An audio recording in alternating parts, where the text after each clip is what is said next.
Binato ng kahoy ng matandang babaeng yan ang isang kotse sa Vintar, Ilocos Norte. Maya-maya, bumaba ang driver. Doon niya pinagpapalo ang bahay ng babae. Sa lakas, nabasag ang salamin na bintana.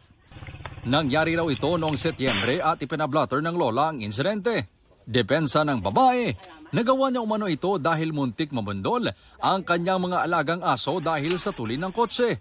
Pero di ito ang unang beses na ginawa ito ng babae. Noong Marso, naingayan umano ang babae sa dumaraang motorsiklo kaya hinagisan niya ng kahoy ang rider. Hindi ito pinalampas ng rider at sinadya siyang banggain. Ang rider, isang barangay official at sinabing matagal nang ginagawa ang pambabato. Ilang beses na rin anyang inireklamo ang babae sa barangay. Giit niya noon, gusto lamang niyang magdahan-dahan ang mga sasakyang dumadaan sa kanyang bahay. Sa Iloilo naman, patay sa saksak ang isang gwardya. Hindi na magbalik ang kabuhi ka bata. Ako nga siya lang ginasarigang katanan.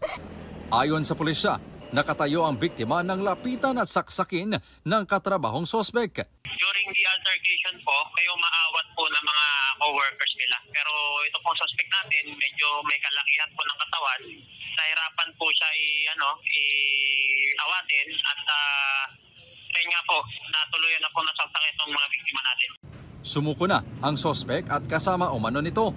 Nag-ungat umano ang krimen matapos pagbintangan ng biktima ang sospek na siya ang kumuha sa 500 pesos na ibabayad sana sa parcel. Pagbalik niya, gawa gyapon sila may makita nga ebidensya nga ako nagkuha. Insukmaan niya lang ko niya damo to nga ako giginadiin niya. Di nga kay pasa siyempre damo tawo na to nga time nawiyaan ko ya. Siyempre daw nagwa nga kawatan ko to ya. Kami ko nakabalo ya. Wala na nilang uya. Pagkagawa pinukot tayo sila. Sugoy ako nga pao na po sila eh. Balya mo ba si damo masalabat. Titingnan ng piskalya kung may tuturing na accessory to the crime ang kasamahan ng sospek.